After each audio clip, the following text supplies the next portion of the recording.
So yeah, but transitioning since we saying Bud trying to get the mega fights, there's a couple been floating. Yeah, I've been hearing the names. They're kind of out of range because of the weight classes. Yeah, I thought so. Charlemagne had mentioned it, and at first when they first mentioned the Canelo, Bud was like weight classes stand for a reason. But Charlemagne mentioned that 158. For big money, yo, that fight could happen at 158. Yeah. Yo. You think Canelo coming down there? I don't think he would. Yeah. But listen, if the bag is heavy enough, anybody Where you at would right try to now? do 168. 168 right now. He's fought as high as 175. So 175, he got his ass beaten. Canelo is my man. well, he won against Kovalev, and then he got the Bivol kind of styled his back was Bivol rigged by the third round. This nigga was winded, yo, and that's my man's. Because Canelo has always had those stamina issues, and shout out to Uze, because you always brought that up.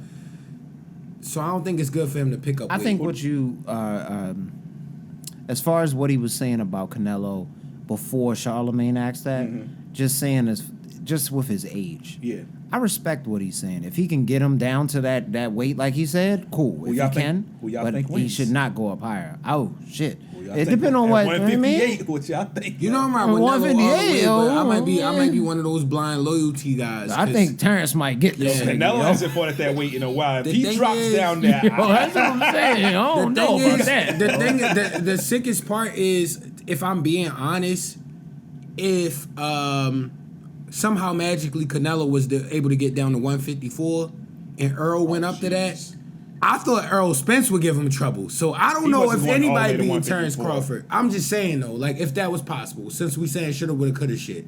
Because him going to one. But we going with the scenario think of the 158. Who do you think wins, Canelo or Bud at 158? Since that's the scenario that's been tossed out there. You the Canelo man. You got his gear. I got and Canelo. I got Canelo, but like he got Canelo merch. He really. Yeah, I got Canelo. Because the only thing is, I can say like Canelo is like a slugger, but he also can jab. That was the one thing that scared me about Earl Spence. I'm gonna tell you this, man. He couldn't throw a jab. I think Canelo Errol can throw a jab. The reason why I would say this is because Earl didn't throw no jabs that whole fight. Because he took the jab away. Ass He took the slapped. jab away. Yo, the nigga, his whole defense was taking the jab I think away. Canelo could get done. Zay is the boxing expert. I don't want to say all He that. was I just, trying. Been watching. No, since I was you like, are. Man, You are. and then I put the gloves on. But the reason I believe is not. I think the weight wouldn't make a difference at that point because I think Canelo would be so drained to that point, even at rehydration. What would he do better than him? You could say maybe be stronger, but at that point he might be too weak. He don't have faster feet than him. He doesn't have faster hands than him, and they're like the same height. And Bud's arm reach is longer than his. I just think with Canelo, he would get pieced up, yo. I just think with Canelo, because if you think about it, all of Canelo's fights was close, right?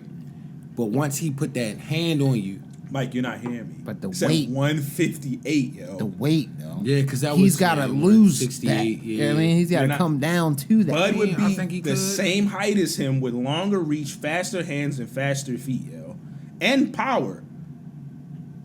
I'm not saying if he fights, he knows he wouldn't fight Canelo. I don't agree. I don't agree. He wouldn't fight Canelo at 168 because Canelo would beat him. He's too strong. Canelo 158. Yeah. I don't have Canelo being strong enough. I don't got Canelo weight draining himself that much at this age. No, we're just giving a fantasy. Like 'cause that's the fantasy that was thrown out. And we seen Oscar De La Hoya. If we talking realistic with age, you right. But Oscar De La Hoya fought Pacquiao at 147. He hadn't fought at 147. I forgot how long it was. It was years.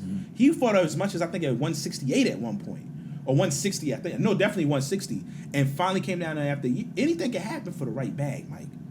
Anything can happen. I ain't mad at them. One thing I appreciated too bag. from his tour, Bud's tour run, and I think he might have said this on the Breakfast Club as well when he was on that interview. As far as after he won, him talking about people's as far as his power. You know what I mean? Like they always talking about he's facing this guy that's strong and shit. Like, but I'm strong as shit. Why does no one acknowledge that I'm strong as shit? His power is it's translated. And I have dual power. Yeah, in both hands. I mean, like I have dual power. I said it I'm before wielding the pod, out here. and I always say dual wielding. He's knocked out everybody at welterweight. Thank you. It stopped him. He said it. He's getting like stronger. I gotta give that man all love. I didn't know any. I wasn't well versed in Bud to understand like what he was, and that's why the Errol fight for me was so special. I think.